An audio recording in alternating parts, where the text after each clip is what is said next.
久々にあったかいご飯食った俺。初だね。え？初だな。うん。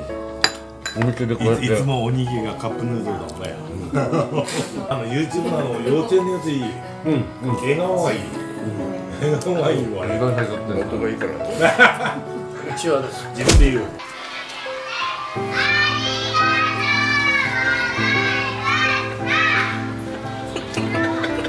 なんかみんな手を振って可愛い。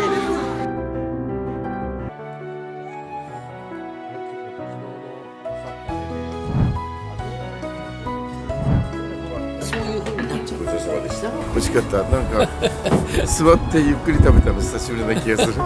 いつも移動中におにぎりとかねサンドイッチだから気合一発、ファイト一発。頑張ってください。はい、ありがとうございます。